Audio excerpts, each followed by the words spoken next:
So just underway, a little over a minute in. Brad Nessler, Dick Vitale, and Heather Cox in Knoxville, where the Florida Gators, on an opening three-pointer by Torian Green, have the lead here in the early going. And that's big news for your Gator fans. He was really struggling. He and Humphrey in that last game, they didn't score until the 4-minute mark against LSU. Chisholm from the outside. And the big guy's not afraid to shoot out there, Dick. They can flat out shoot the three. They really utilize the three so effectively. They average about 9 made a game. That's right. Third most in school history. They've got 262 on the season. Noah, the kick out. Here's Humphrey for three, the local product. And the rebound comes off to Horford. Humphrey has really struggled against Tennessee. I think he presses. He comes here and he really wants to impress.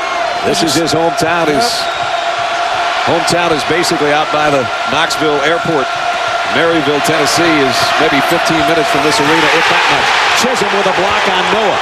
Now inside on the pass to Horford and rejected by Chisholm again. I think they're going to foul on the play. Chisholm's a good-looking young player. He's getting better every week, too, Dick. Yeah, they say that he is getting better. Very active. Their freshmen are outstanding. Jawan Smith picks up the foul on the inside. There's the SEC East standings. Florida, of course, is the SEC regular season champion. Tennessee. Horford at the free throw line, buries it. Tennessee can improve its lot not only with the NCAA but with the SEC tournament just around the corner in a little over a week in Atlanta. There's Bruce Pearl. He's done a marvelous job with his program in just his second year. He's really provided so much energy. I think they're automatically in. I went to the VBDI before I came here. I said, Vitale, yeah, that thing. Ball Dome Index, and it said Tennessee is a lock. They're in. Wins over Texas, Oklahoma State when they were playing well in Memphis. Here's a steal by Brewer going coast to coast with a reverse slam. I love him. He makes my all SEC team. He's multidimensional. He defends really well. He's long, lean, very active. He's a terrible matchup for just about any team they play. A guy at 6'9", that can do what he just did there. I think they're an angry team tonight. I do, too. I don't know why. Watching them in a warm-up, they look like an angry team. They were pretty focused, and that's what it appears they've lost in the last 3 games. A little bit of focus after winning the SEC title. I think that's really natural. You know, you get that little strut, you get cocky, you cut the nets down. Chisholm on a beautiful pass from Lofton. I'll tell you, Lofton with the great look. I really like Chisholm. I liked him in a warm-up. He's athletic. He really is a kid. His upside is unbelievable. And he picks up the foul on the other end. Chisholm with his first foul. But check this on Lofton, just that push pass, beautiful to Chisholm. Nice bounce pass, great screen and roll. Releases, goes to the goal, very athletic. Chisholm in the first game this year had his career high against the Gators, 19 points to go with 6 rebounds, and here he is off to a good start tonight. Yeah, I was talking to one of the local writers, Mike Griffin. He said that since that game, his confidence has really been elevated. Corey Brewer will inbound for the Gators. Well, you're 100% accurate what you said earlier about what Bruce Pearl has done. His energy, his enthusiasm. He's got some right now, too. I'll tell you one thing, he's a fighter. He's worked his way up. Tom Davis down at Stanford, Boston College. Did a great job at University of Wisconsin and Milwaukee. 3 NCAA appearances there, including a Sweet 16. And part of the reason for that last foul is Dane Bradshaw, the only senior on this team who was honored before the game. He's always got to pick up a guy about 8 inches taller than he is. In tonight's ball game, Horford is the guy that he's guarding right now, and Dane's only 6'4". And here the tip in goes underneath. I'll tell you one thing, they're so athletic when you look at Tennessee. 15 and zip on this floor. Have not lost at home. 28-2 in the last 2 years at Thompson Bowling Arena. That's Pearl's magic. It sure is, and this is as big a crowd as I think I've ever seen for a men's game here. I'm not so sure this won't be a record. Torian Green inside, and an offensive foul on Green. He was out of control. You cannot go to the rack like that, flying up in the air. I'll tell you one thing, orange everywhere we go. This place has been fired up. I've been here since 5:30. Look at this drive right here. He's out of control, up in the air, easy call. And so Tennessee, after trailing by 4, scores 4 straight, has the ball back with an opportunity to lead for the first time tonight.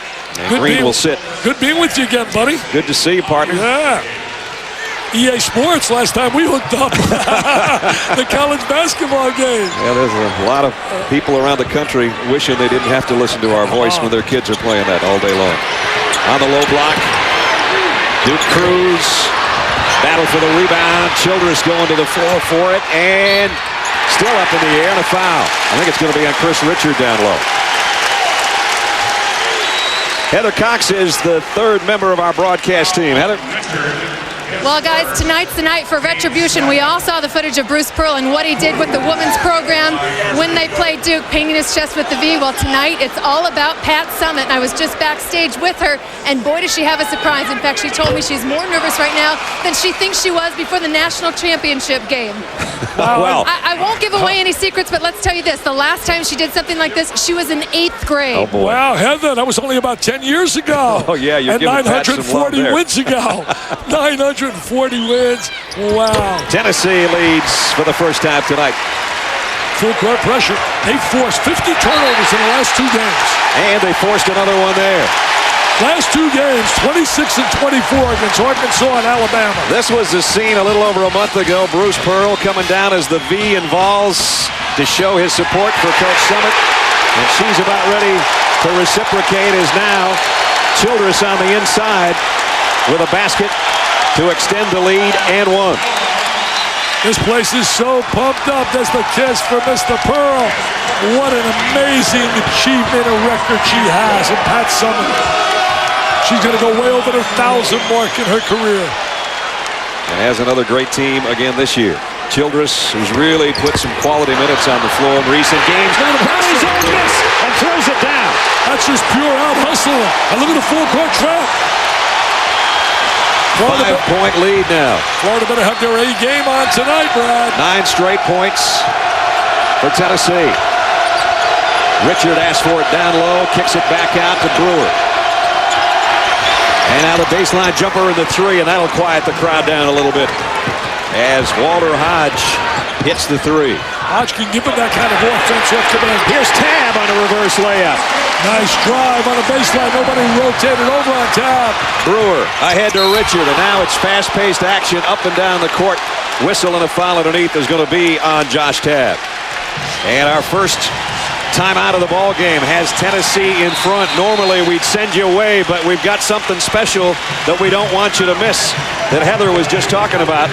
And so as the Tennessee cheerleaders are huddled around something and someone as they bring it out to midcourt. Oh, I see her. Here comes. Oh, we got another cheerleader, Brad. So it's about time for payback for Coach Pearl. We got another cheerleader. And there she is. Ain't no smoggy. Let's listen in. No Rocky Top. Ain't no telephone bills. Rocky Top, you'll always be home, sweet home to me. Oh, Rocky Top. Rocky Top, Tennessee. I've known her 16 years. I never, ever thought I'd see her like that. Coach Summitt will lead the ball. I think it's terrific. Side of the arena. That's really the definition of school spirit. And you got the hat. That's not fair. That's really the definition of school spirit. Watching certainly Bruce in that game when the ladies played and watching her tonight, I think it's phenomenal. They love their school, they love their teams, and they're not afraid to show that the game makes a little kid out of you, Brad. I know I'm 67, I act about 12. Phil Fulmer looking out as if to say, Coach, you can come out to a football game and kneel in anytime you want to. So Coach Summitt has given the payback to Coach Pearl. She's not done And yet. she's not done. She's not done yet. Oh, boy. Oh, don't get hurt up there. Don't throw a knee out, Don't Coach. get hurt up there, Coach. 54 years young, 940 wins. She's up and she makes a V. Wow, only 54. She's got about another 300 wins in her. She got about another 300 wins. That was some kind of scene, wasn't it? Phenomenal. I think that's fantastic. That's why college sports, to me, ranks as number one. The pageantry, the spirit, the enthusiasm, the excitement. I mean, it's unbelievable. You haven't seen Dick Vitale yet tonight. Now you see him in all his glory. How about that? I mean, he's got it. He's got the hat. He's got the whole thing going on. It's Rocky Top. It's Tennessee. And it's Florida.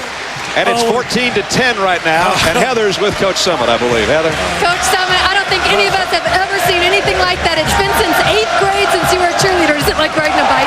Well, my cheerleading days are over, but I did this for Bruce Pearl and for his basketball basketball team and for all the great volunteer fans. Now tonight fans saw Pat Summitt they've never seen before. Which image is more like the real you, the cheerleader we saw or the stare that you're famous for?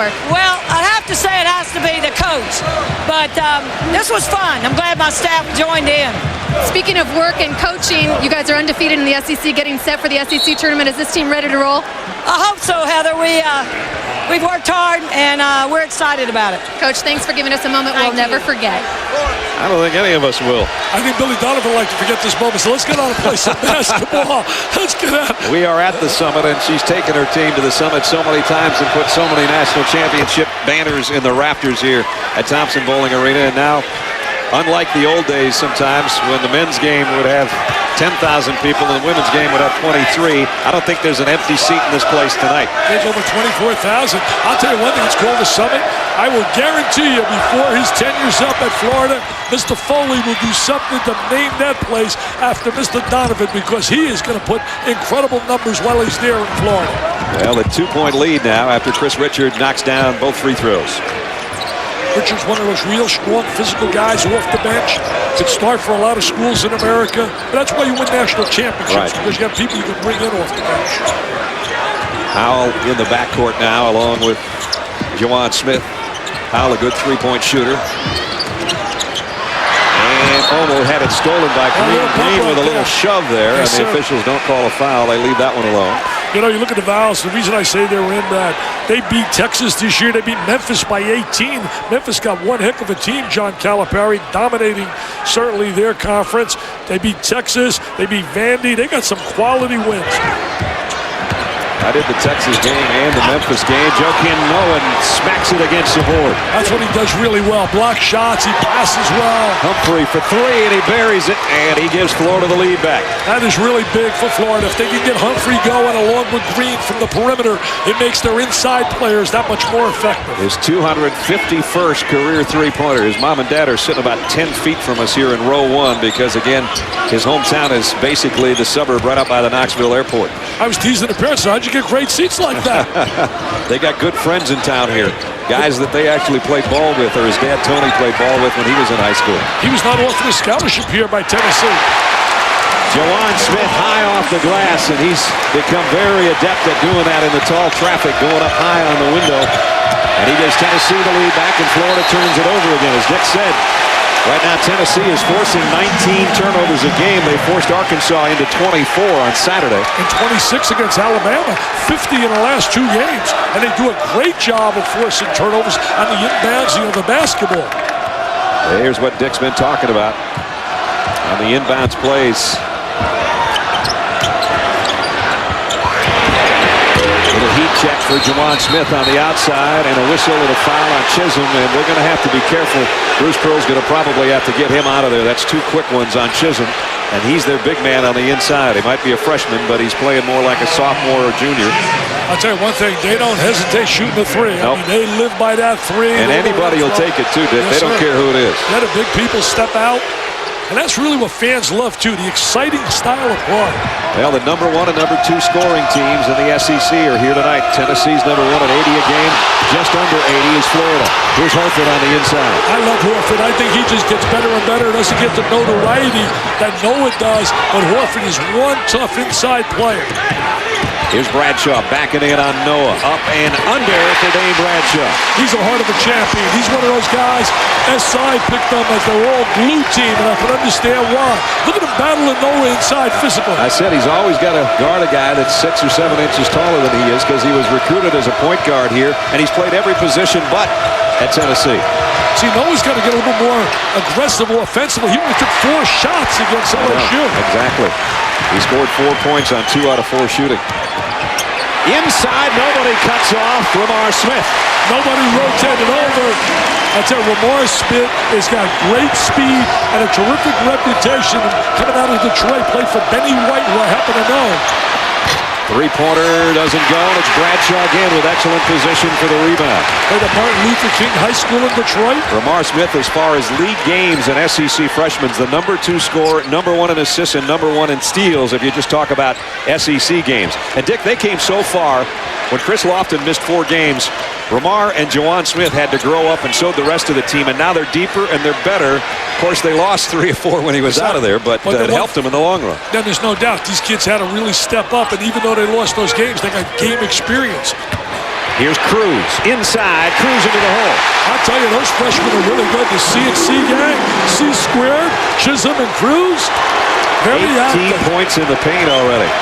I love their style of play. Florida is not playing aggressive defense. And Chris Richard and some of their players have commented about, we are not playing with the intensity and the emotion we have to play defensively. And a whistle and a hand check foul is going to be on Jawan Smith.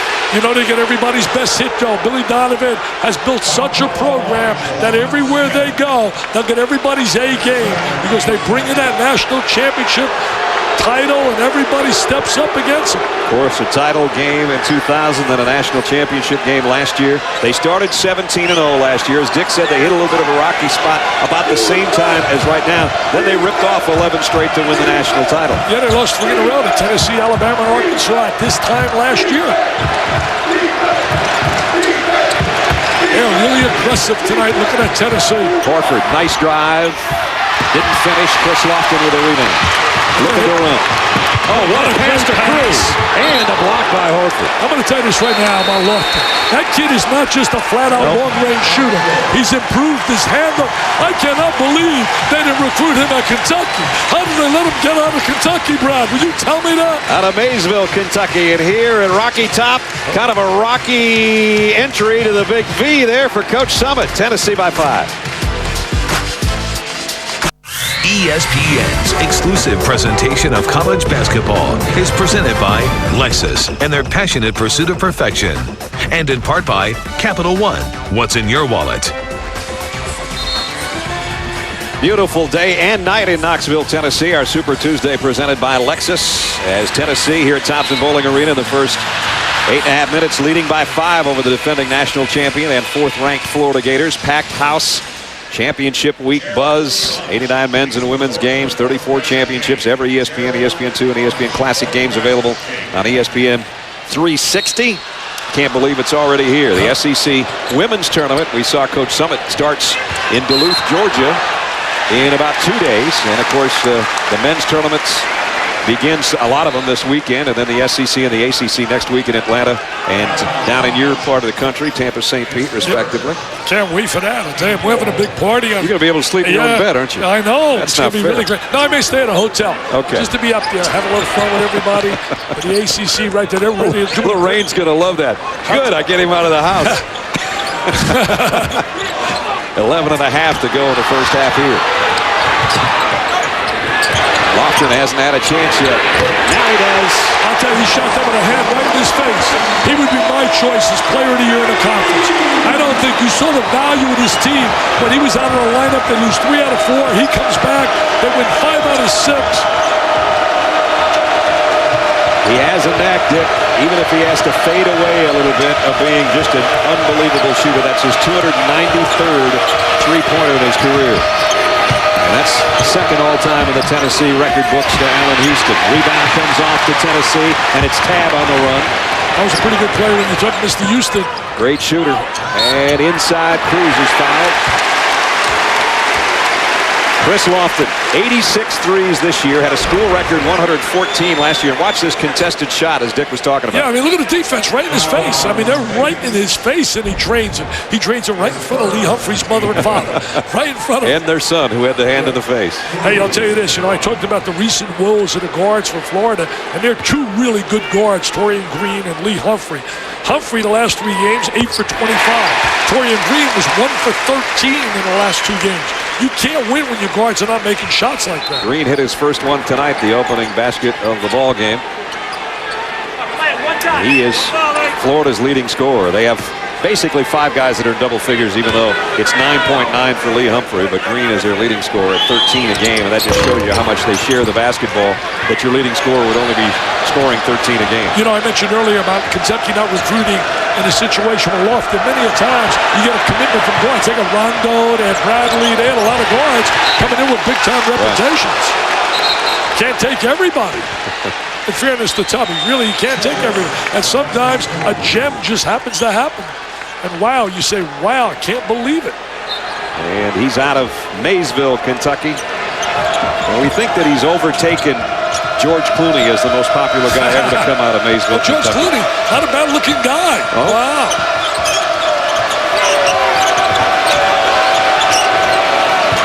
Green out on top, 10 on the shot clock.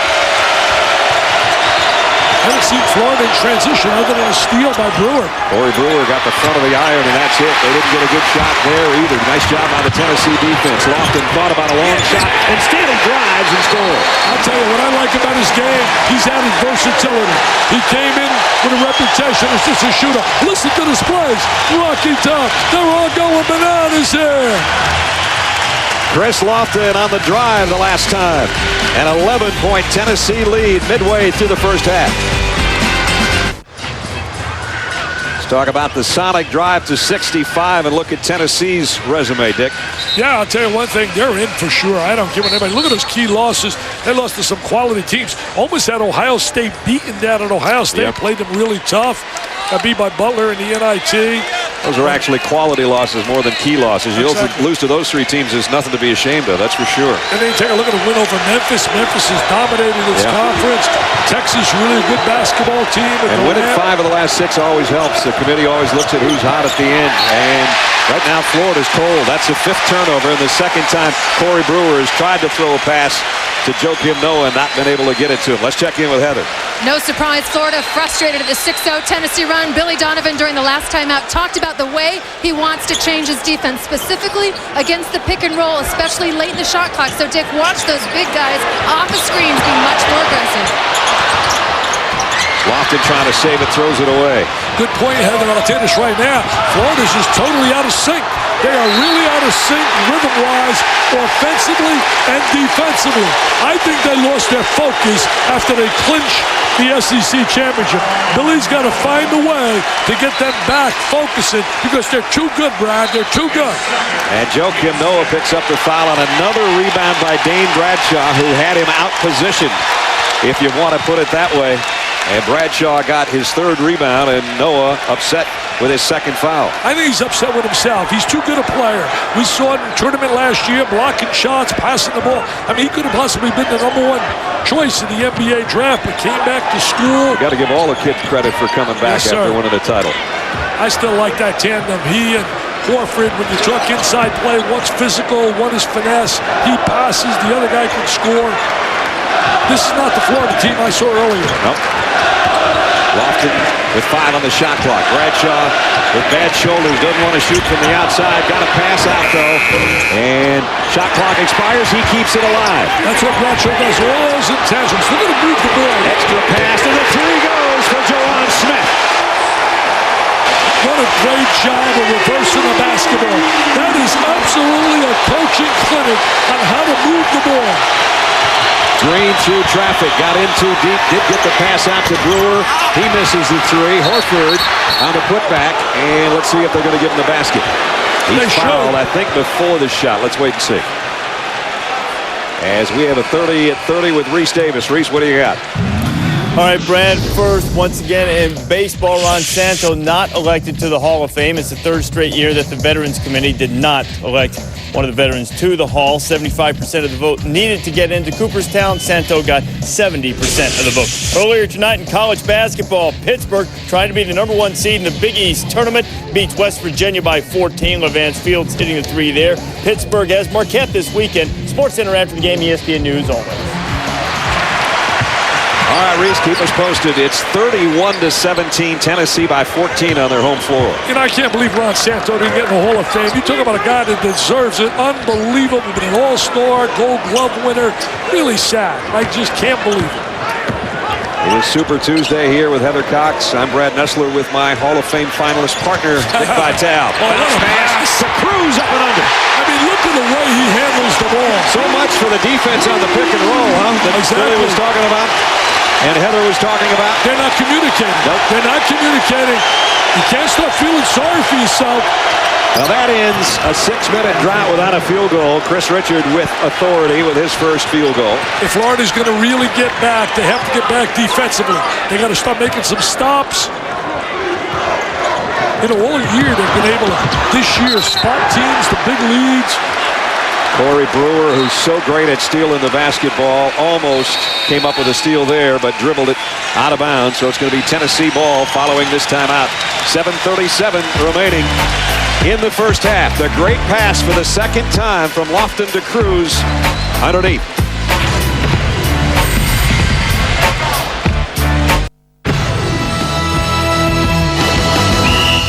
Dick, sometimes the extra pass really pays off. I'll tell you, watch this, Brad. Watch the way they swing the ball. They reverse it. They do a great job with the extra pass. Watch this out here. How they reverse the basketball. Lofton. Freeze it right there. And now he's going to bring the ball to the corner. I'll watch him bring it to the corner with the extra pass. That's being unselfish. That really is what a star player is all about. For the leading scorer in the conference, some of the assists he's had tonight have been as pretty as his scoring. Well, look at this guy. I don't know. It's early. He's going to be vice president for me. He's going to be vice president. I look at some of the people running. Why can't I? I'll make you Secretary of State. Yeah, that's all I need. Digger, I'll ship him out of the country. Put him on one of my teams. That's a good move. No, I'm teasing. 10 assists on 14 field goals for Tennessee, so they are really moving the ball well tonight. And here's Jawan Smith to the rack again. You tell me where anybody's playing defense. I mean, that is mandatory defense. There is nobody. This is the national championship team with 5 starters coming back. Embarrassing the way they're playing right now. 24 points in the paint right now, Dick, for Tennessee. I feel bad for Billy Donovan. He and his staff, Larry Shyatt, they work so hard. And this team right now is not giving them that kind of effort. Tennessee has given all the effort tonight so far. It'll be out of bounds to Florida. I will say this for Florida, though. Slow starts. Down at 8 to Vandy. 18 to Alabama. 18 to Alabama. 11 at home to Vanderbilt. Came back and won by 10. 18 to Alabama. Won by 9. Reese Davis was crying in the locker room that night when he found out about it. As an Alabama grad, I'm only teasing Reese. Remember, Chris Lofton didn't play the first time these two teams played down at the O-Dome. And that was a big lopsided 94-78 job. But Tennessee wasn't as good at that point without him, and they're not as good with him. And here he is with a steal, and he goes in on Green and scores. What a terrific layup. They are playing a magnificent first half. 18-point Tennessee lead. Florida really, as I said, no rhythm offensively, no communication defensively, and no energy. Surprised us, too, because they looked really focused in the warm-up. Yes, they did. And now they're totally out of sync. Tennessee is in sync big time. Here's Horford backing in and scores. In the first matchup, Horford was absolutely brilliant. Had 22 points, 13 rebounds. Noah had 19. They had 40 up between them and dominated Tennessee inside. Wide opens Josh Tabb. He airmails it to the other side, though. And they also had those great fans down in the Rowdy Reptiles, one of my favorite places. That crowd kept them going. Corey Brewer got a nice move to the basket, but had it stripped out of there by Ramar Smith. That's one of the great campuses in America when you go down to Gainesville. No doubt. 5:50 remaining in the first half. Tennessee by 16. If you're just joining us, you're not seeing things. National championship the same year when you talk about football and basketball. But it also happened in '98 right here in Tennessee. The women's team and Phil Fulmer's team. Good point. Coach Fulmer is here tonight with one of his all-time great students of the game and the MVP of the Super Bowl. And Florida throws it away right about where they're sitting. 8 Florida turnover. There's the MVP and the man on campus, no matter where he goes. How does he get a good seat like that? I don't know. Some people. You know, when you got a street named over at the stadium for you, Peyton Manning, you can usually get in. I tell you, it's unbelievable. They shared that title in '98 by beating Florida State. Cap off a '98 season. That wasn't Peyton. That was T. Martin. Yep, T. Martin was the quarterback. 5.5 to go, first half. The crowd sort of catches its collective breath a little bit right now with the big lead. I think they're kind of shocked that they're up this many. I think you're right. Childress on the inside. This guy, every time he's come in recent games, he's given them a big lift. And that's 6 points off the bench right now. I'm going to call it CQ. Childress, Cruz, and Chisholm. And a turnover by Florida again. They're 9th. College basketball on ESPN continues tomorrow night with a couple of games. At 7, it's Villanova and UConn. Then at 9 o'clock, Dick's going to see Maryland take it on number 14 Duke. College basketball and ACC Wednesday presented by Staples on ESPN, available in high definition on ESPN HD. I'll tell you one thing, Mike Patrick and I have a lot of fun down there watching Gary Williams and Mike Krzyzewski. Two hot teams. Gary's won 5 in a row. And Maryland's always played good against Duke. I'll see Maryland Saturday against NC State. Maryland's on a roll right now. They won 5 in a row. Duke's won 4 in a row, really playing well. Brewer with the rebound for Florida. They try to cut into a 18-point lead. They're going to get some ball movement, player movement. Dick, they'd love to get it down to single digits by halftime. I don't even know if they can get to within a dozen the way they're playing and where they're shooting right now. Tennessee doing a good job defensively, very active. Horford backs in again, and against a double team, just powers his way to the rack. He is terrific. He is absolutely so physical, so aggressive around the basket. His dad played in the NBA, so did Torian Green's dad. Tennessee slows it down a little bit. Ramar Smith at the point, guarded by Humphrey. Lofton not on the floor right now, getting a breather for the Vols. Childress inside again. Foul en route to the basket. I think Corey Brewer got him on the way by. He was going in for another layup, unmolested, until he got fouled. It's the first time Brewer. Now, Corey Brewer is supposed to be one of the best defenders in the country. Yeah, look at this right here. That's just lackadaisical defense. I mean, he just went right by him. Childress, who dropped about 20 pounds since last season. He's added 7 inches to his vertical jump. And he is playing one of his best halves of basketball right now. You know, I look at the #1 seeds right now, Brad. You got 4 teams that I feel are #1 seeds unless they let it slide away from them. Talking UCLA, Ohio State, obviously Florida and North Carolina. And Florida playing like this, getting beat the way Kansas is coming on. They won 20 out of 22. I mean, they lose this game, losing 3 out of 4. They can play themselves right out of a #1 seed. Well, if they end up having lost 3 of their last 4 with the regular season of the SEC about to end this weekend, it's certainly not going to look good on the resume, that's for sure. You know, when I think about it, it's not as like people say, well, #1 and #2. Well, #1 seeds, think about this. A number 16 has never, ever beaten a #1.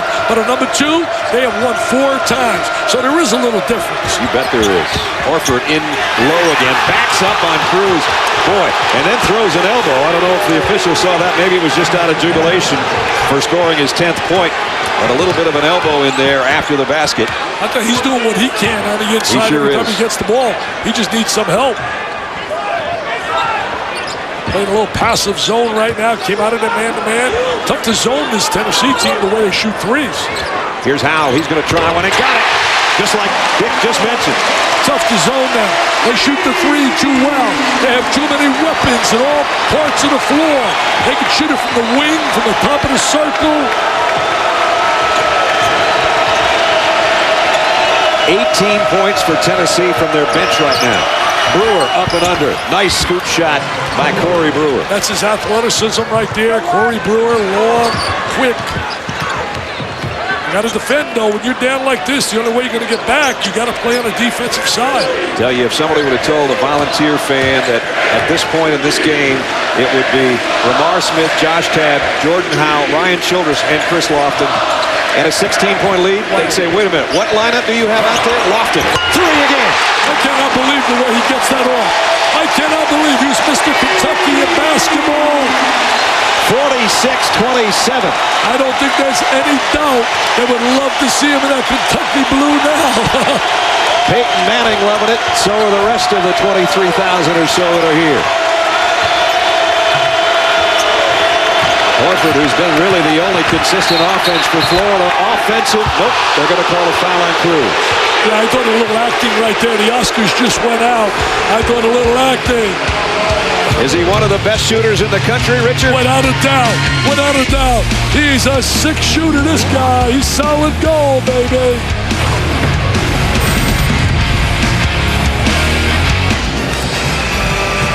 All right, Reese, we'll see you in 2 minutes and 9 seconds. Super Tuesday presented by Lexus has Tennessee dominating number 4 Florida right now, 46-27. Dick, this is what Joe Lenardi, our bracketologist, has come up with. Do you buy this or? No, I don't. I've been at Florida number 1, except after tonight things could slide. And if I were going number 1 up there and have Kansas instead of Wisconsin, I think Wisconsin with the loss to Ohio State and also losing the kid Butch now is certainly going to set them back a little bit. Here's a guy that's done all he could do so far tonight, Al Horford. 10 points. Joe Lenardi and those guys do a great job. They really do. They almost never miss. They work so hard. They really do. Blue Ribbon, by the way, is coming out with a tournament book. Chris Dortch told me tonight for the tournament. Blue Ribbon, as we know, does a phenomenal job analyzing all the college teams. Horford now with 12. And Dan Werner is going to come into the lineup for Florida. Horford's going to get a breather here at the 2-minute mark with a 17-point Tennessee lead. They've been brilliant. Offensively, defensively, they've been much more aggressive than Florida. But Florida, back in their mindset, remember this, they know they can come from behind. They've done it this year on a number of occasions. They got to try to eliminate these kind of starts. I mean, horrible start. Tennessee on a 100-point pace right now, and Corey Brewer picks up his second foul. And that's going to send Chris Lofton to the free throw line, and that's just about as automatic as you can get, although he's not the 92% shooter he was a year ago, but 84 is pretty good. Not bad. Billy Donovan, 9 consecutive years after this year, will be going to the NCAA tournament. That's never happened before in school history. He's done so many amazing things. Jeremy Foley made the great hire in bringing Billy Donovan and Urban Meyer. As a combination, they're probably the best in America, football and basketball. And Mike Hamilton here in Knoxville didn't make a very bad choice with Bruce Pearl, did he? That's right. Not bad at all. And, of course, Mike's involved, our good friend AD here at Tennessee, involved in the renovations of Thompson Bowling Arena. There's going to be a lot of skyboxes that are going to be put in. They're putting in millions and millions of dollars. But this guy has been worth his weight in gold just as a salesman for basketball around here. Also, I'd like to be his agent. 6,000 more fans they've averaged a game over the last 2 years since he's been here. Well, if you multiply that to 16 home games, that's like 96,000 fans See, more there goes your every math year. skills again. You used to be a math teacher. You talk about 200,000 more fans, $20 a ticket. I mean, we're talking new contract. I hear you. I hear where you're going. Final minute and a half of the half. Richard had it rejected by Cruz, got it back and scored it the second time. Good job by Richard staying with that ball. Something tells me the pride factor of being a national champ, they got to come out in the second half a little angry. A little angry. They're going to have to be because they're in a 17-point hole right now. Here's Lofton all the way in, up off the glass. And the rebound comes off, and look at Horford dribble it down court. And now Torian Green, that would have been a tough catch. It wasn't a catch. It's the 10th turnover by the Gators. I think Horford's going to make one heck of a player at the next level. He's got the body, his touch. Billy Donovan was a terrific shooter for Rick Pitino, who, by the way, has his team playing really well at this time of the year. Absolutely. Went to that 1 week beating Pittsburgh and Marquette. Final minute, first half. Tennessee, after trailing by 4 early, has dominated this first 20 minutes of action. See, right now, very passive defensively. Lofton will be looking for a pick here and rolls into the lane with a little teardrop. He gets right to the basket. The defense is unbelievable. There is no stopping of penetration. Listen to the crowd. Oh, do they got momentum going in? Do they have Uncle on their side? Final 25. They feed off their coach on that sideline. They feed off the electricity they get. Is his personality. It's contagious. I can feel it here next to you, Mr. Nusler. Final 10 seconds now. Look at him trying to get it to Torian Green, and Howell won't even allow that. Look at the denial. The denial. He's got to take the last shot. No, offensive foul maybe. And it is. What a terrific effort by Tennessee. They get an A+ here. Billy Donovan's got to get his kids to regroup. They got to get their mindset changed. And there's still 3.3 left, and don't you think you got to know where number 5 is at all times. They're trying to get it to him. Shot at the buzzer. Nope. It's in and out, and would not have counted. Oh. The officials say that the light went off on the buzzer as well before he got it out of his hand. But they didn't need that one because they got a 19-point lead at home. Trying to go to 16-0 at Thompson Bowling Arena. And that has only happened one other time that they've won 16 home games in a season. Bruce Pearl's got to be a fairly happy coach right now with 50 points at halftime. He's with Heather Cox.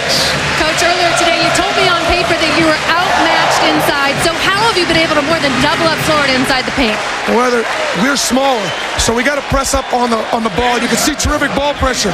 We're trying to front the post and make them lob it over the top, even though they're bigger than us, because if we sit back behind it and they direct enter it, they're going to score on us all night. Seems like you're playing a chess match using so many players. What has been the key to your balance? Well, I think we've been really sharing the ball offensively. We've been patient offensively, and I think our defensive intensity has been really good. Coach, we'll let you get back to the team. Thanks so much, Brad. All right, what a half by Tennessee. Terrific. 50-31, the halftime score. The Vols leading the fourth-ranked Gators. Time for the UPS halftime report. Reese Diggs and Jay Bill are waiting back in the studio, guys. Give them something to shoot, give them something to hoop, give them something they can alley-oop, chill, give them something to steal, cross over the peel, give them something for the highlight reel. Hey yo.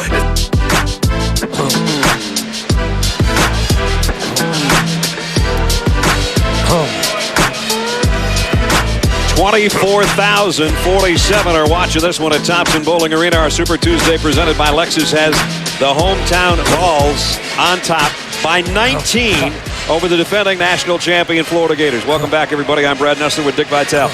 That was as dominating a performance as we've seen by anybody over the Florida Gators in a half. Absolutely. They did a terrific job sharing the basketball. 12 assists out of 20 baskets. Really moved the ball. Got everybody involved. Look at the bounce pass. Everybody share the rock. Go to the basket. Layup time. And if it's not layup, make the extra pass. Shoot the trifecta. Something they do well. Look at that bounce pass. Another layup. You would think Florida would dominate in the paint. It's been quite the opposite. If you take a look at the point distribution, Tennessee has 30 points in the paint. And it's not just the big guys. They're letting the Smiths and Lofton and everybody get to the rack right now, as Florida's defense, quite frankly, has not showed up.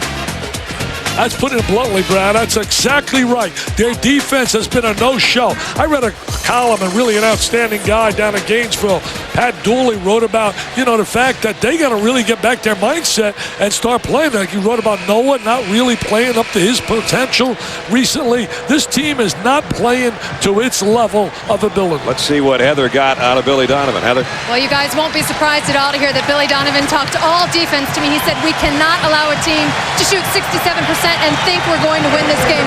He didn't point the finger at any one Gator. He said it's team defense that we are not doing well. In terms of adjustments, he said we have to take care of the ball better. We're making poor decisions on the break. We have to work inside, outside. Basically, Coach Donovan not happy with a thing, guys. Wouldn't think so. 9 players played for Tennessee. They all scored. I thought it's an honest evaluation by Billy Donovan. He knows a lot better. Noah got those fouls, went to the sideline, didn't score a point. I mean, Joakim Noah didn't score a point. And only took 1 field goal attempt. That foul on Wayne Chisholm, and that could have a big bearing on the inside game for Tennessee. That's his 3rd right now. He's an athlete, very athletic. He's really elevated his game. Let's see if Noah comes to play in the second half, or if they try to get him involved early. Horford is the guy that scored the most for him in the first half with 12.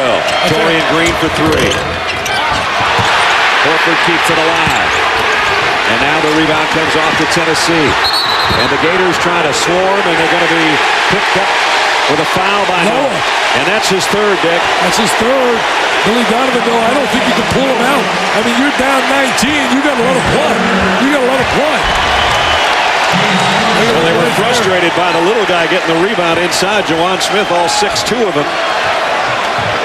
I tell you, Dane Bradshaw did a great job of blocking out like a clinic. And he blocked out Noah prior to that foul. Only shooting 19%, but he's so valuable in the SEC. Yeah, because he does all the intangibles.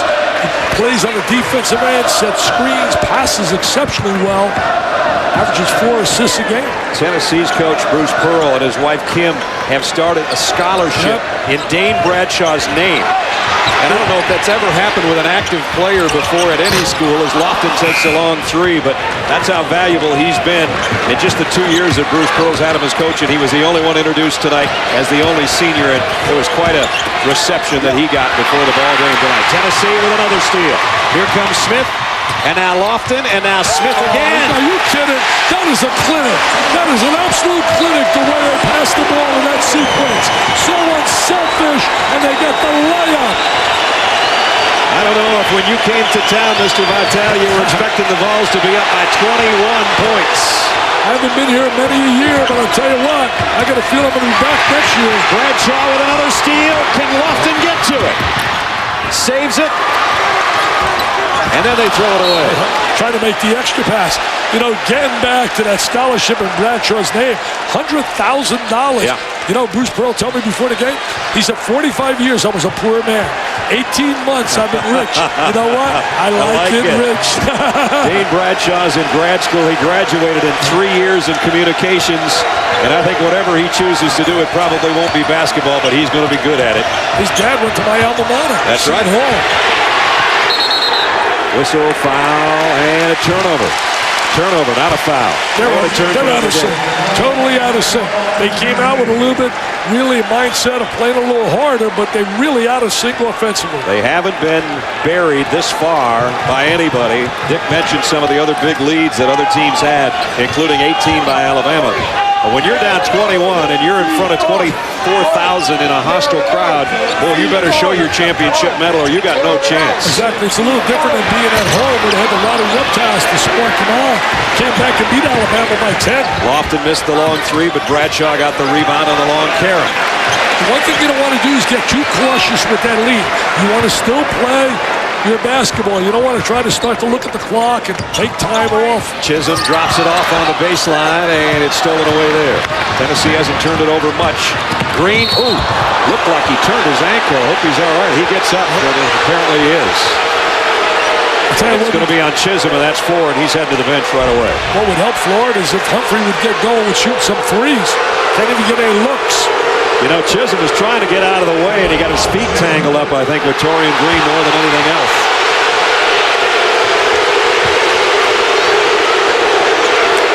Florida's really getting everybody's A game everywhere they go. That's the part of being a champion. I tell you one thing Jeremy Foley does, I've said it so many times, he gives his coaches an opportunity to win. Right. He provides the facilities, he provides the revenue, he'll pay you, but you better win. Dick, you don't want to have 4 more turnovers than you have field goals at this stage of the game, and that's what you just saw on the graphic. 14 and 10. The crowd really getting into it. Any call that's made against Tennessee, drawing a chorus of boos. And now the inbounds pass is stolen again. Behind the back, all in one move by Jawan Smith. They do that well on the inbounds. They force more turnovers on inbounds than anybody I've seen. Bradshaw in traffic. Jawan Smith triple. Got it! I tell you what, thing, Bradshaw can pass the rock. He's averaging 4 assists. Smith can shoot it. They got so many weapons with the three, and they love playing defense in terms of pressing. Tennessee by 24. Torian Green can't quiet the crowd. Joakim Noah gets tangled up on the baseline, and the foul is going to be on Tennessee, and it'll be on Ramar Smith. That's only his first. You know what's continuing here? You mentioned a little bit earlier about the turnovers. In their 4 losses, think about this. LSU, they only had 7 assists, 15 turnovers. Vanderbilt, 11 assists, 22 turnovers. Florida State, 11 assists, 19 turnovers. Kansas, 9 assists, 14 turnovers. That's 38 assists and 70 turnovers in all their losses. Well, 21 points for Tennessee off the turnovers that they forced tonight. And so the numbers are adding up for the Volunteers. I think Bruce Pearl wins this. That's 3 out of 4 over. That's right. That's pretty good. Cruz knocks it back in Corey Brewer's face on the inbound. Florida's got a date with Kentucky at home. Kentucky's going to get their hit down there in terms of what Florida's senior day, and the Rowdy Reptiles will be fired up. Florida turns it over again as Noah can't handle the inbounds pass. 16 turnovers now. My friends, they got to get to the locker room and they got to look at the mirror, because the mirror doesn't count. You got to look at that mirror and simply say, hey, where have we lost that passion and that incredible desire we had as a champion? Bradshaw got a three. It is unbelievable. This is blowout city. I would have never, ever believed it, especially after the loss that they had to LSU. You would have felt that we would have saw the national championship caliber team. Corey Brewer lays it in. He's got 6. Here's Josh Tabb working the baseline, had it pinned against the glass by Horford. And now he dribbles down and gets it to Humphrey. Pull up 3 for Humphrey. Got it. That's what they need. They got to get that 3 from Humphrey going. 2 threes on the night for Lee Humphrey. 22-point advantage, and now Humphrey trying to put some pressure on Howell. It's Howell and Tabb, Bradshaw, Smith, and Cruz on the floor. And remember, Chisholm out of the lineup and probably will be for quite some time with 4 fouls for Tennessee. You know, looking at Humphrey, his first 24 games, he shoots 50% from the 3, 66 for 132. His last 5 games, 9 for 32. Here's Bradshaw with 5 on the shot clock. Driving, putting it up high off the glass. And the senior, his last appearance at Thompson Bowling Arena, and he's making it special, isn't he? He is really making it special. Bringing a smile out of the face of their legend, their quarterback hero of the Colts, Mr. Manning. Horford. And timeout. Billy Donovan wanted a timeout, and the officials couldn't hear him. It's too loud in here. Wow, look 15 minutes left, and look at the score. Can you believe that? 60-36, and it's, look at Peyton Manning. You talk about a champion. The MVP of the Super Bowl. He'll be with Heather Cox when we come back. Tennessee loving it right now. Tennessee, the Vols with a huge lead over the Florida Gators, and I am now joined by Tennessee's favorite son, Peyton Manning, Super Bowl MVP and Super Bowl champion. And Peyton, it's only 3 or 4 weeks old. Have those labels sunk in yet?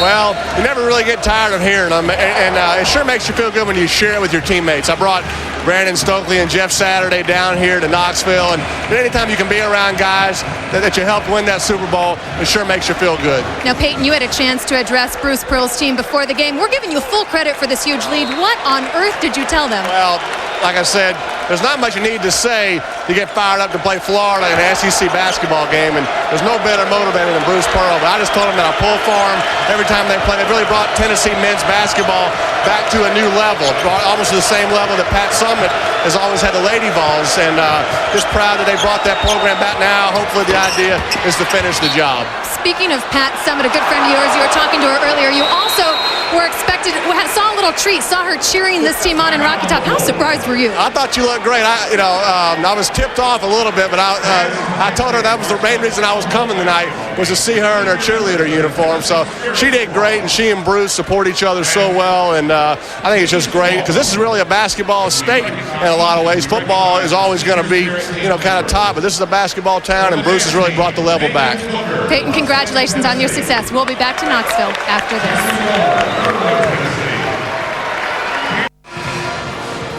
Peyton Manning and some of his teammates. Jeff Saturday is center on the left. Brandon Stokely, wide receiver, in the middle there. And, of course, Peyton's been touching Jeff Saturday's butt for 9 years. You got to bring him to the game with you. Exactly. And right now, it's Tennessee by 3 touchdowns and a field goal. Unbelievable. And let me tell you what a great guy Peyton Manning is. I got invited to his 30th birthday party by his wife, a surprise party. I said, I can't come. I'm with my whole family. They told me, bring everybody. He was so great to my grandchildren. I mean, they were wearing his number 18. He's signing autographs. Inbound play for Chris Richard. You know, he reminds me of Derek Jeter. They never forgot where they came from. They've also, their parents have done a great job in raising them, and really just terrific role models. Well, it's it's kind of like, as the commercial says, it was a Super Bowl win for the whole Manning family. Archie and Olivia did such a great job raising Cooper and Peyton and Eli, and I don't know anybody that doesn't like Peyton Manning. I can tell you that much. Same thing with Derek Jeter. His family did a great job raising him.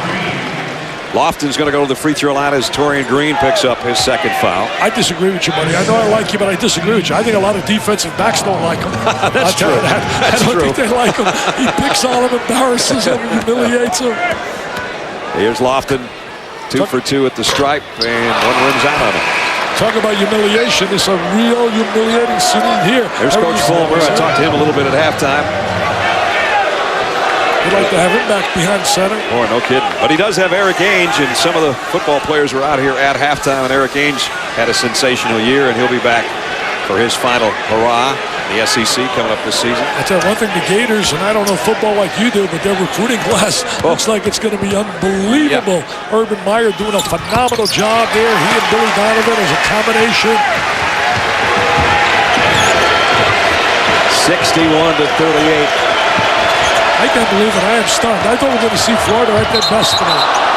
And another Florida turnover. I think that Kansas could be moving into that #1 seed. They've won 20 of their last 22 games. And a frustrated team. Look at Corey Brewer. He's saying, Coach, I don't know how I turned it over. He slapped the ball. Anyway, it's the 17th Florida turnover. We still have 14 minutes to play. Well, you read some of the quotes by some of the players about their defensive effort. But, you know, stop talking about it. Just go out there and play. You know, and Horford was one of the guys that said after the loss to LSU, hey, we only have ourselves to blame. We got to start playing harder. He's the one guy that's playing hard, but nobody else seems to be. Lofton's got 17. Nobody stops dribble penetration, Brad. That is the first rule. You got to be able to stop the penetration of that basketball. And these guys, the backcourt for Tennessee, it's not the big guys, but 26 points in the paint by the Volunteers already. Exactly. There's Lofton taking one right to the goal. Nobody stepped in. Torian Green had it stripped away, but it'll still be Florida basketball. Florida has 2 points in the paint. Tennessee has 26. You know, 5 starters back from winning a national title. Look at the turnovers right here. 17 already, 13 for the season. Last time 5 starters returned, that was in '97, Arizona's team.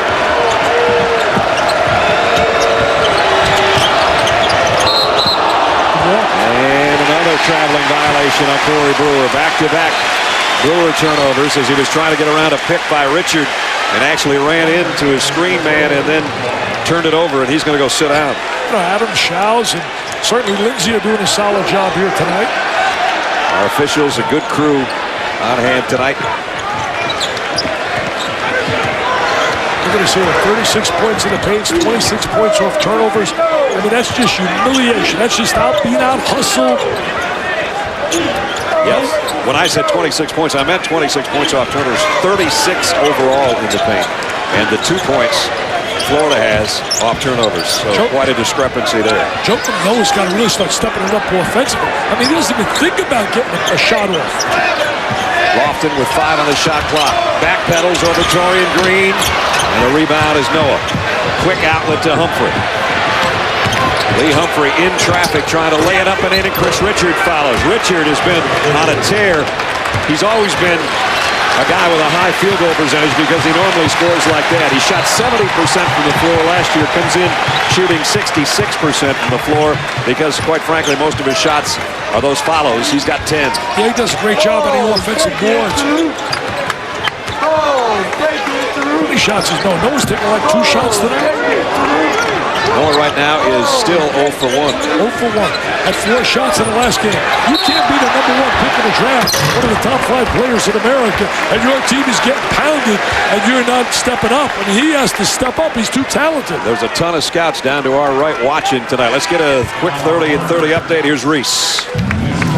All right, Brad, couple of quick things. 30 and 30 update. The Timberwolves fall to the Mavericks. Mavericks win again. That's 13 in a row. Of course, they're the first team in NBA history to have 3 winning streaks of 12 games or longer.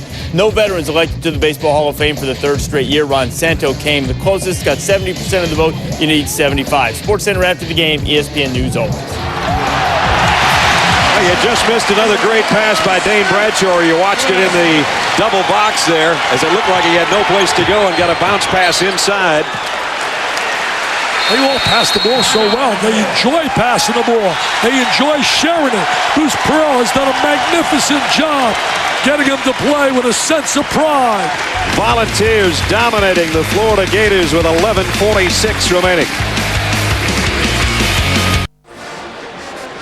Richard, let's look at Dickie V's 6 shooters. I think these guys can flat out shoot the three. Lofton, obviously, Humphrey, Steven Sir. This guy can really shoot it for Northern Arizona. Talk about Blake Ahern out of Missouri State. Jimmy Barron down of Rhode Island. Josh Carter, Texas A&M. Very dangerous basketball team. I'll tell you one thing, Lofton, he's more than just a 6 shooter. This guy can shoot the three. He's also added so much more diversity to his game. He can drive. He passes exceptionally well. He's unselfish. What a brilliant performance right now by this club. Tennessee has really responded tonight. There's a look at Lofton's numbers. 2 threes included in his 6 field goals made, and his assists have been picture-perfect bounce passes for the most part. Florida to inbound with 11:46 to go in the ballgame. Joakim Noah lays it in. That is his first score of the ballgame. I mean, he's so talented. You really got to believe he's going to take 10, 12 shots at least a game. Only had 4 against LSU shots. Tonight, 2. Tennessee turns it over. Chance for Florida this trip again. Humphrey, spot up 3. Got it. I'll tell you what, looks like he's got a stroke going. His parents jumped up with joy on that sideline. That's his 3rd 3 of the night. He grew up right down the road, as you said earlier, Brad. Yep. Wanted to play for the Vols, didn't offer him a scholarship. Certainly Florida was happy. The mom told us it worked out pretty good. That's right. He was a vital part of winning that national title. Smith off balance. Childress trying to follow, and he's going to be guilty of the foul.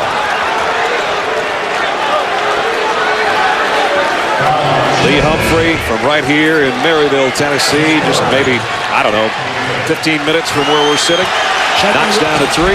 Shot it right in front of his coach, Billy Donovan.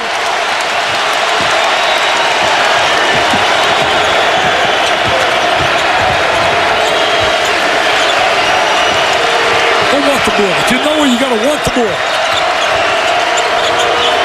Preseason All-American. Preseason SEC Player of the Year in most people's opinion. I'll tell you one thing right now, he's not even in the running this year. There he is on the low block, spinning in traffic and drawing a foul. Well, that's what he's got to do. He's got to become much more aggressive. I mean, talk about right now in the SEC for Player of the Year. I don't think he's even in the argument. I don't either. Lofton certainly is. And what about Byers down there at Vanderbilt? Jawan Smith. There's the last 2 games. 6 points and only 6 field goal attempts. 11 boards. 2 points on the lay-in earlier. And then from the free throw line, he knocks it down. I'm just such a big fan of his game. Watching him last year, blocking shots the way he did. He dominated in that run when they won that national title. Was the Final Four MVP. 6'11" junior. It's been documented so many times. Dad, the great tennis player. Now some full court pressure and a steal by Brewer to Noah. Over Bradshaw. That's the Noah that I knew and watched last year. This time Tennessee gets it in. And we'll have no trouble getting it across the timeline. Bradshaw, the pass down low. Cruz is fouled by Horford. You know, Cruz made that really difficult. Bradshaw gave him the ball, had a layup. And I think he was thinking about degree of difficulty. Maybe I'll get an extra point. Here's the last play. Corey Brewer, the inbound steal, and then Noah. Noah's got a little bit more aggressive here in the last 2 minutes. Just wonder if it's way too little and way too late. 10-17 still to go. The lead has been sliced to 16. Cruz can put it back to 18 if he hits from the line. Cruz is a number 2 SEC freshman rebounder to his teammate Wayne Chisholm, who's on the bench with 4 fouls. It's going to be interesting to see who will be the newcomer of the year. The freshman kid down in Arkansas is pretty good. Beverly. Boy, he sure is. He's a good player. Certainly got right here, Smith here for Tennessee. Well, they got Chisholm, Cruz, and Lamar Smith are all freshmen and all have started at times this year. That shows the future of Tennessee basketball. And Lofton, I don't think there's any doubt he'll be back. Torian Green with his second 3 of the night. Start making shots. It starts to give you a little spark on the defensive end. Down to 15 at the 10-minute mark. Florida getting a little bit more life to their game. Bradshaw gets the pass over to Howell. Nice look by Bradshaw. He looks right over the top of the defense at 6'4". Led his high school with 3 state championships. Bradshaw out of Memphis. Now Knoxville claims him as, sort of as Heather said about Peyton, one of their favorite sons. Smith on the drive, lost the handle, and they turn it over. Here comes Florida. Noah on the flush. That's Noah. Now that's the player that, you witnessed last year. And this is Florida with a little spark right now. They cut it to 13, and Bruce Pearl might want a timeout here. Backcourt, here comes Bradshaw across the timeline. Maybe they like to tease people. Howell for three. And Florida's got the rebound. Now if a timeout comes, it might come too late, but Billy Donovan's going to take the timeout as his team has cut it down to 13. It was a 27-point lead at one time, and now it's down to 67-54. And Joakim Noah getting involved, courtesy of his teammates' passes. 67-54 Volunteers.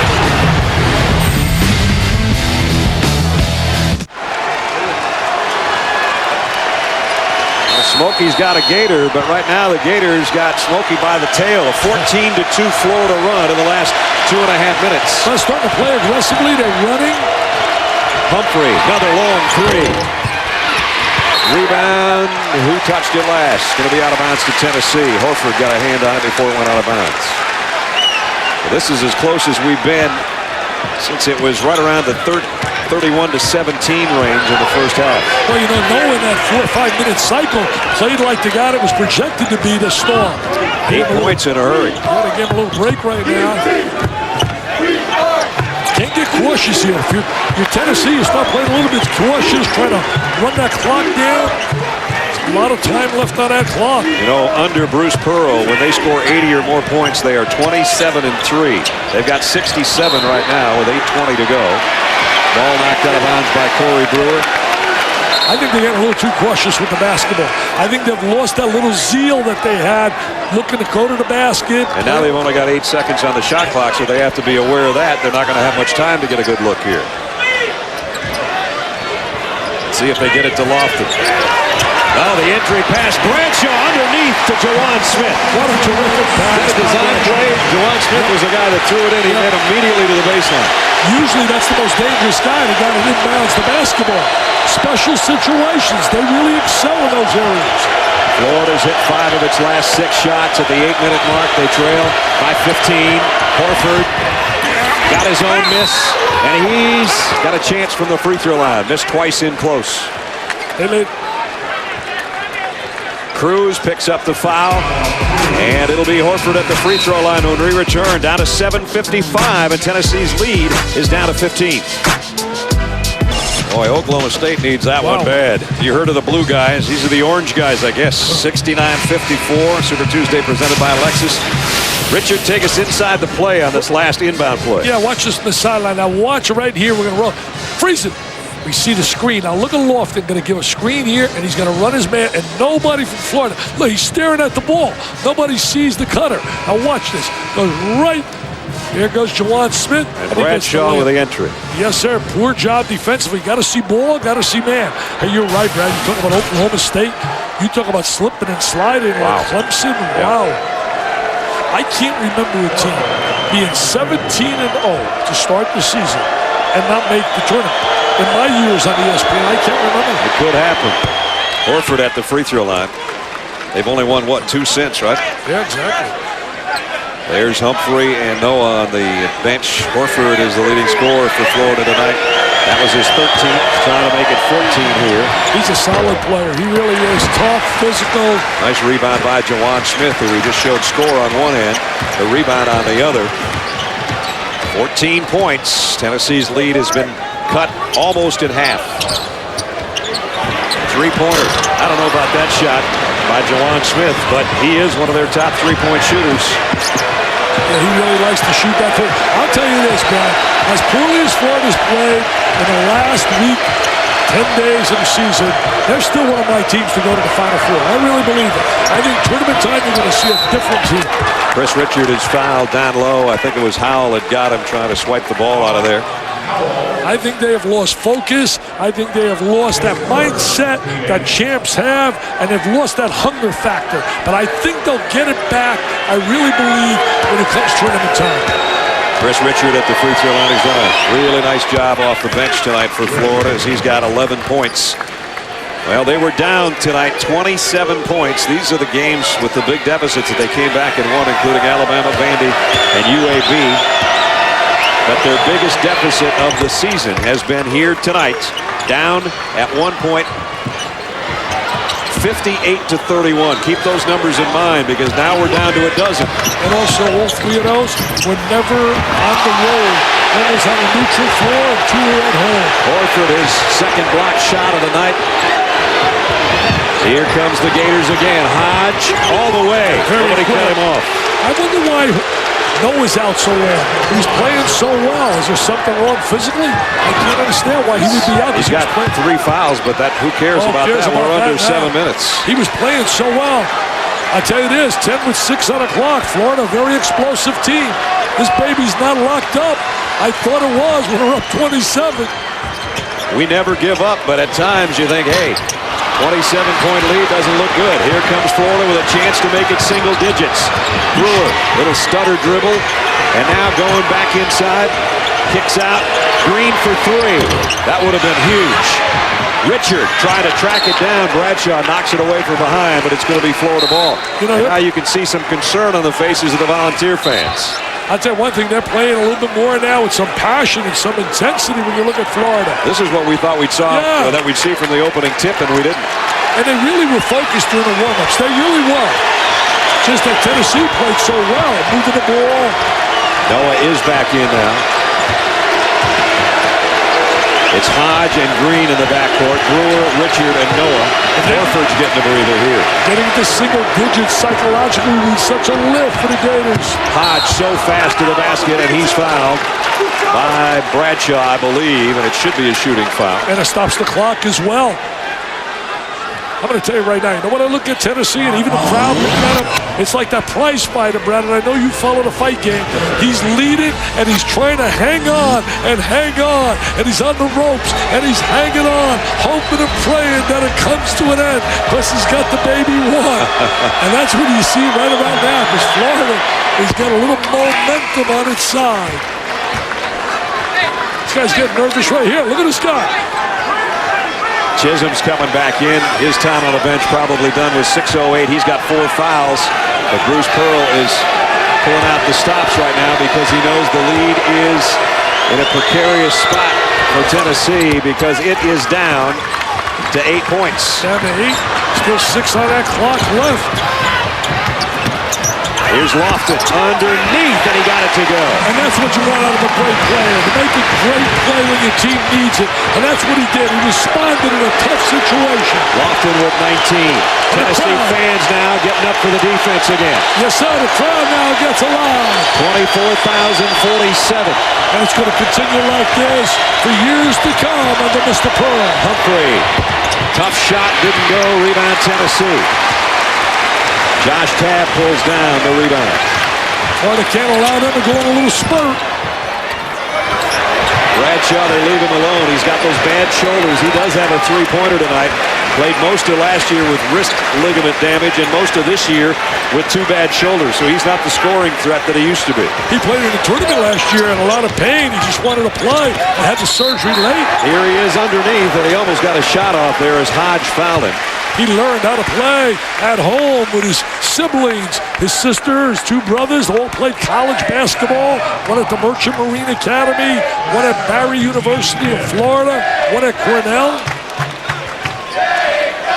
He's going to, you hear the chants of Bradshaw as he's down on the baseline. Again, he doesn't show up big in the scorebook, but 7 points, 5 rebounds, great hustle. Everybody had a number 3 when they 23 when they came in here tonight, and they've been waving him every time he does something right, which is and has been most of the time in his career. Underneath, whistle and a foul. Josh Tabb, nice pass to the interior to Ramar Smith.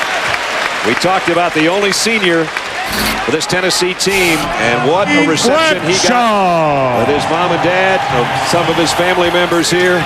Big standing ovation for him, and then some of the work that he's done against the taller opponents, both inside and outside.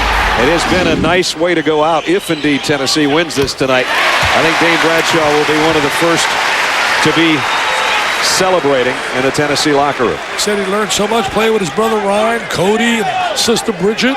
All played in school, his parents really very proud. So is everybody here at Tennessee. They speak about this kid in such glowing terms. Yep.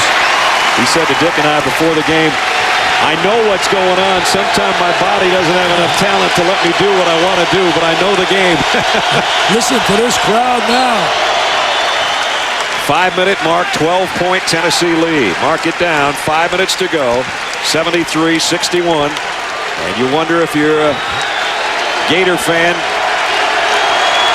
if they can battle back one more time. Billy Donovan's probably said himself as Peyton sitting there with Coach Fulmer saying, I can't believe my club allows the club to get 27 up on us before we start playing. And the foul, I think they're going to call it on Horford. And that'll be his third. Al Horford. It's going to get to a free throw shooting situation. You make free throws, you get out of here with the W. Tennessee is not an exceptional free throw shooting team. As a club, they're 66%, but they do have some guys that can knock it down. Let's check in with Heather. Tennessee not known as a great free throw shooting team all season long, but if today was any indication, at the line during shoot-arounds, Tennessee, believe it or not, made 49 consecutive free throws. Bruce Pearl was speechless and said this is either a really good omen or a really bad omen. So far, now 11 of 16 from the line for the ball. Pretty good so far, Heather. Almost as good as you have. 49 in a row. Wow. Here's Wayne Chisholm, who's had a tough night because of foul trouble, but the guy they call Wheezy because of his asthma problems is going to be a heck of a player in this league. Yes, he is. He played high school with Willie Kemp. Outstanding guard now in Memphis for John Calipari. 75-61 and 24,000 on their feet again. Horford guarded by Chisholm. Right back from Green. What a lob up to Noah. And up and under. Nice move by Al Horford. That's his first field goal of the second half. And Tennessee's going to take a timeout. The backcourt pressure. Frustrated Tennessee just a little bit. 4:31 to go. 12-point advantage for Tennessee. The guy for Florida tonight has been Al Horford, including this last move. He's got 15 points, but it might not be enough tonight.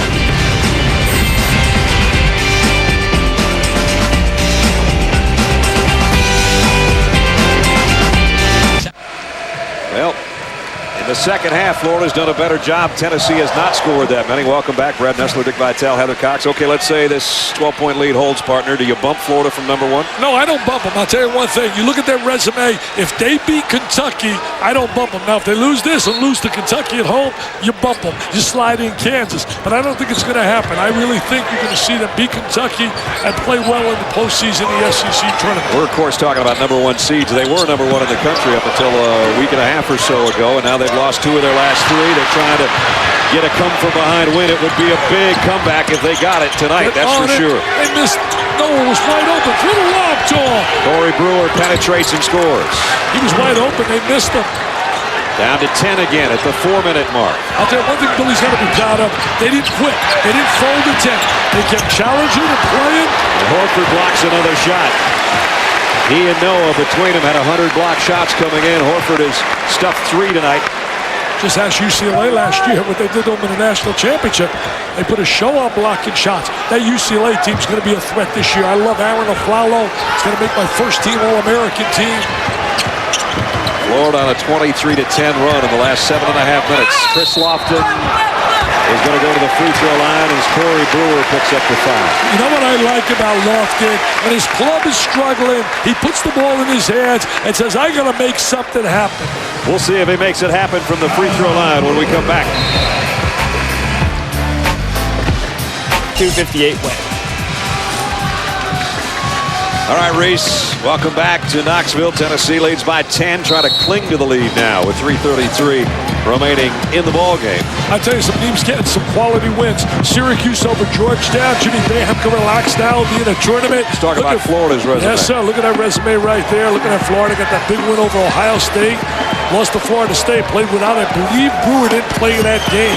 Florida State got a tough break playing without Tony Douglas, but they hope to get him back for the tournament. Brewer missed 3 games with mononucleosis. Right. Of course, Tennessee missed 4 games without this guy at the free throw line, Chris Lofton, and they lost 3 of those. In the meantime, their team, I think, and Bruce Pearl and I talked about this before the game, kind of grew up without him, and then when he came back, they had to learn how to play with him again, and now there's a lot of different options. As Dick said, everybody can shoot it. They try to get everybody involved, and they have done that tonight. You know, they're 11th in the conference in terms of field goal percentage, but that's very deceiving. I'm going to tell you why it's deceiving. Because you factor in the three-point shot, right. And they use the three so often. It's unbelievable. Bruce a little bit upset now. You know, I know what he's upset with. The PA announcer made an announcement right when Chris Lofton was shooting his free throw, and Bruce Pearl is saying, wait a minute, this is a home game. What in the heck are they thinking about? And it was very quiet in here crowd-wise, and it was very loud on the PA, and you could tell it was like somebody screaming at Tiger Woods when he's getting ready to take a shot. He doesn't like that. He doesn't like that. I don't think Chris Lofton liked it either. And Bruce Pearl, I know, didn't like it. He didn't like the result either. Brewer. See, right now, going to get the ball. No, when he flashes to the ball, they miss him. And Horford, an offensive foul, did he walk with it? I see him a little frustrated right there, Noah, and I don't blame him. He flashes to the ball. Getting the ball to a post player is almost a lost art for guards. Billy Donovan looking for the call. I didn't really see it. It's just a turnover. He walked with it, and Donovan not happy with that. So both coaches are a little heated right now. Larry Shyatt right next to him has done a great job as an assistant with Billy, former head coach. Lofton all the way in traffic. The kick out, three-pointer by Smith. And nice position for the rebound by Chisholm, and Brewer's picked up his fourth foul. Well, he had inside position. Brewer did not allow him. Brewer's got a nice hug of the referee. Well, I'm not sure what Corey's case is there. No case. No case. He fouled him. He had poor position. Hey, you know, I was looking up. I can't believe it. Show these outfit numbers now. Take a look right here. Look at Brewer. He's behind him. And he gives a little shove, and he gets caught. Hey, what about these numbers?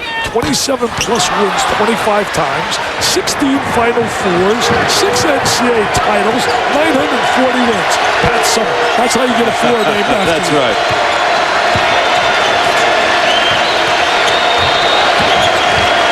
Florida in desperate need of a shot that goes, and that one doesn't, but that one will.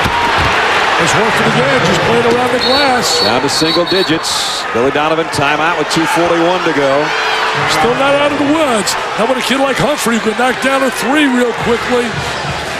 Billy Donovan talking things over with Pat Adams. And right now, both coaches really into this, and they know the importance of this game. 76-67 is down to single digits. It was 27 at one point. Florida has made a game, and as you said, you got to give them credit. They didn't quit. Yeah, they didn't quit. They really came out. They challenged them down 27. You hear me right? 27. The Gators, the defending champs. But they got to start looking in the mirror, Brad, and say, we got to come to play right out of the gate. They were as flat, as lethargic as could be in a segment of that game and allowed Tennessee to dominate them. Tennessee trying to go to 21-9 and 8-6. A lot more sports we're going to talk about with Steve Levy and John Anderson on SportsCenter. That follows us. Mavericks win their 13th in a row. Troy Smith, as he hurt his draft stock, and new plans for Michael Vick. I hope Bobby Petrino's come up with something for Mike. And I hope some people realize Brady Quinn's going to be a heck of an NFL quarterback. Sure he is. The next Tom Brady. And anybody doesn't believe it, forget about it. He's a winner, man. He's a winner. Spoken like a Notre Dame fan. Chisholm on it. Oh, Chisholm on the dunk. No, I'm hoping my Bucks get him. There's Chisholm. They're going to love those C's are special, man. CQ. Cruz, Chisholm, and Chogris. Brewer for three. It's off the mark. Rebound, tipped around, saved by Horford. Now Green for three. Boy, that would have been big. Brewer up over everybody. I'll tell you one thing, he's going to make my All-SEC team. I love Corey Brewer. He can do so many things so well. Hey, defense. Tonight, though, he didn't play at the level he's capable on the defensive end. He's a much better defensive player than what he demonstrated tonight. And Horford has to foul Bradshaw. And I'm sure that they have told the Florida players, if you can get a hand on Bradshaw because of those shoulders, he's only a 56% free throw shooter. And they're going to send him to the free throw line because it's going to be Hackadane if they can. But the way his night's been going, he'll probably knock these down. Exactly. He's feeling it tonight, you know. Tell you what, a great personality. We talked to him before the game. Just a terrific young man. How good his coach gives a scholarship in his name. That's unbelievable. They try to give his team a double-digit lead again if he can hit the second. And does.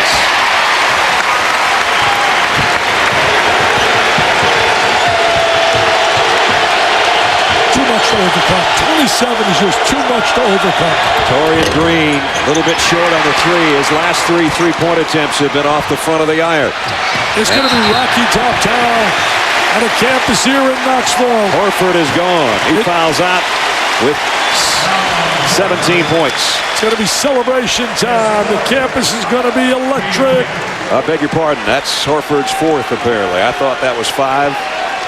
So he can stay in with 1:42. You're entitled to a turnover. We all have turnovers. I've had a few in my life. I have about 18 a night. Florida's got 19 tonight. I'm one under the limit. Lofton at the stripe. And this time without the PA announcer making an announcement. He still missed the front end. He's had some terrific games, though. He had 35 against Texas. He had 29 at Vanderbilt. 34 on Memphis. And he missed them both. That is a rarity. This coach saying, why? Why are you going to make me lose some hair? Brewer against Lofton. And Bradshaw trying to come up with a steal and did. Stepped right in that passing lane. Those are the intangibles we talk about. That's why they love him. That's why he gets playing time. His assist to turnover ratio is outstanding. His steals. He's what they call the glue guy, as SI called him. The captain of the all-glue team they picked. Mom says, that's my guy. That's my guy. Well, if they win this one tonight, he'll be the great Dane on campus. The only senior and the only guy introduced tonight in front of a 24,047 near-record crowd. Dad's loving it. He looked pretty good shooting that one. Tony Jones from out of Detroit, one of their assistants, told me, he said, you're going to like this kid. And he's right about that. Got him both. He's right about that. You've seen him like 5 times my first time. I've seen him 2 years, probably 10 games in person. He's one of my favorites. I think he could have played any sport. Looks like a football player the way he plays and goes for every loose ball. Comes up with key offensive rebounds. He's had some great assists tonight. He won the Oklahoma State game earlier this year when he could barely raise his shoulders on a tip-in at the buzzer. I did that game. And now here tonight with 1.5 minutes to go, he's given his team a 12-point lead again. And that's when Oklahoma State was really playing well. Out of the gate, they played so well. Torian Green's been kind of quiet tonight. 2 3-pointers and that free throw. He's been quiet the last 3 games. They got to get Green and Humphrey going because they really set the tone for their offensive set. If they're making shots, they create angles inside to their big players. And a foul on Green as Florida trying to do everything in their full court pressure to come up with a turnover as we're down under the 1.5 minute mark. So we walk to the other end for the free throws. Billy Donovan still coaching him up over there with Brewer and Noah on the bench. I'll tell you where it's really major when you talk about seeds. If you drop out of the top 2 and you go to number 3, now you're looking for trouble. Yep. Number 3s and number 4s begin to look for trouble. Juwan Smith had another nice night. Great story today in USA about Winthrop, and I think they're going to be a dangerous team. Greg Marsh's club. They've proven they can compete against even some of the Giants. They went on the road with Wisconsin, lost a tough game in overtime, lost a good tough game to North Carolina. Juwan Smith and Chris Lofton are the #1 scoring duo in the SEC. They're not going to hurt those numbers tonight because Lofton's got 20, and so far Smith's got 15. It stays that way as he missed the second. Both guys, when you touch Smith, Juwan and Lamar, got superb quickness. Oh, Torian Green from way over in front of us almost. Brewer, good cleanup. Corey's got 12. 9-point game again. And a quick foul as Humphreys forced to foul Ramar Smith. Should be a lesson for them. Should have been a lesson against LSU. Get out-rebound by 13 against a team without Big Baby. That should not happen. No way, not with that personnel. Last season, same story. Yes, sir. Lost 3 in a row, then won their next 11. Maybe they're thinking about that. Maybe that's part of their mindset. Won the first 17 and the last 11 last year en route to the NCAA championship and a 33-6 record. I had a chance this year to speak to their campus down here for the students. What a great time down at Gainesville. Hubert Mizell, Hall of Fame writer, was there with me, and I was teasing the crowd. I picked them number 2, not number 1, and they're getting on my case. And I said, wait a minute, I only did it because your coach told me to pick the number 2. They're going to fall from number 4 if they don't come back in the next 64 seconds. And Wayne Chisholm has fouled out. And I'll tell you one thing, if they don't regroup come tournament time, they could be one of those clubs to get upset in the second round. I mean that. The way teams can shoot the 3 today. The great equalizer, the three-point shot. Yes, sir. Tonight it hasn't really fallen for Florida when they needed them. They put up a few. You know, they get by the first round probably because of talent. But you get to that second round, you start playing some quality teams. Chisholm goes with 9 points and 2 rebounds. And this guy's got to assert himself for 40 minutes. Can't turn it on and off. I mean, he went through a spurt. He was outstanding. Yeah, he played 21 minutes against LSU and only had 2 field goals. Tonight, he did have that thing going, and then all of a sudden he was on the bench. I don't understand. Yeah. I didn't understand that either. I think maybe he got a little tired and asked to come out. So I was going to say 40 minutes. Maybe he's not going to go 40 minutes. He didn't tonight, that's for sure. Torian Green at the stripe. And he doesn't miss many, an 87% free throw shooter. You know, he was on the cover of almost every magazine, preseason, picked almost by everybody, most likely to be the National Player of the Year.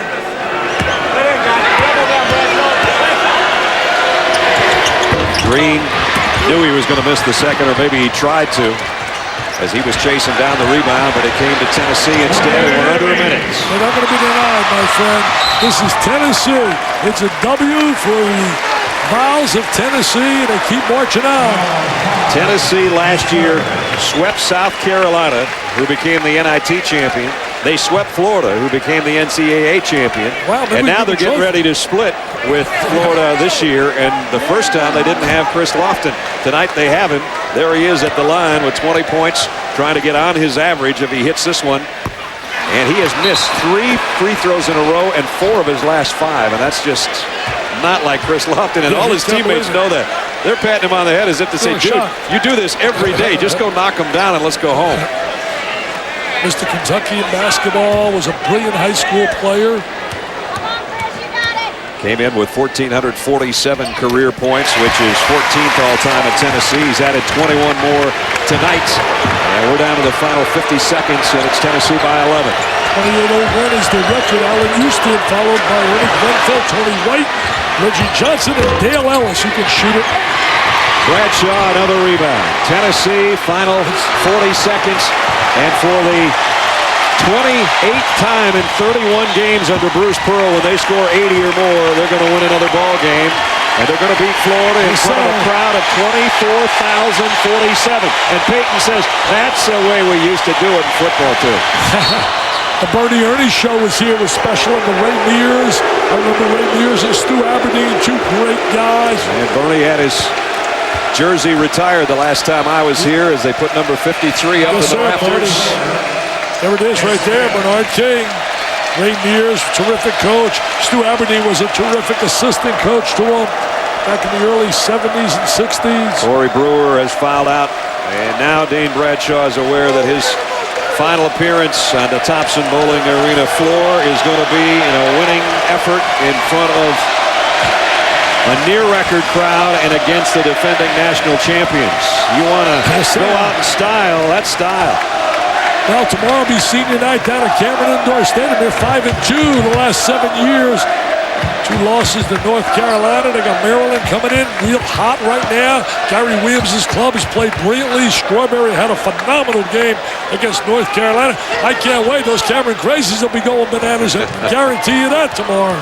It's going to be a little warmer in there than it was in here tonight, trust me.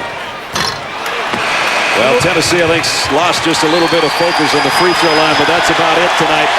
They're going to bring out their senior so he can get one more standing ovation. Beautiful to see. Kid that really loves the uniform, his coaches, his players, his teammates all have such admiration and respect, waving number 23. You don't have to be a star and score. There's Peyton Manning recognizing the great effort. 16-0, the Volunteers will be at home. 29-2 in the last 2 years. The last undefeated home season for Tennessee was 1976. That's the Bernie Ernie show. And they were 13-0 that year. It's going to be a more impressive 16-0 this season. And they got an angry Florida team that arrived here after being really humiliated by LSU without Big Baby. But they met that challenge right out of the gate. They sent a message loud and clear, Tennessee, that we're going to be tough here tonight. 27-point lead. And it's going to be roughly a 12-point win unless something dramatic changes here.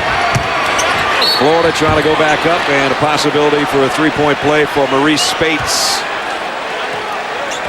Some of the guys that haven't seen a lot of work on the court are out there right now in the final 9.2 seconds. Do you think, I ask you, Mr. Nessler, do you think that they're going to hear often from Billy Donovan and from the coaching staff, well, we lost 3 in a row last year. Yep. We lost 3 in a row, we won 11.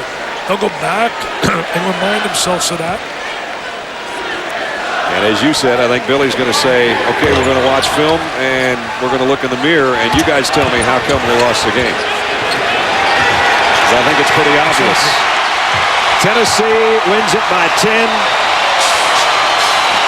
And you know what? They're starting to expect to win around here. Some of the people thought they were going to rush the court. Well, they didn't want to lose 25 grand, but I think they're getting used to winning under Bruce Pearl, and that has more to do with it than anything else. 16-0, a perfect home season. 8-0 in SEC games here at Thompson Bowling Arena. And Dane Bradshaw goes out his final game in style with an 86-76 win over the defending national champions. So now Florida has lost 3 of its last 4.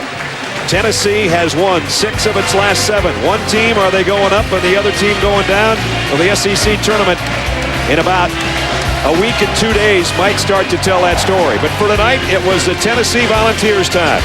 86-76 on a big crowd of 24,000 plus here in Knoxville. Don't forget, Sports Center is coming up next. Right now, for Dick Vitale and Heather Cox, I'm Brad Nessler. This has been a presentation of ESPN, the worldwide leader in sports. Only a few events remain from the Atlantis and Paradise Island in the Bahamas as 12 men from as many countries continue their qualification.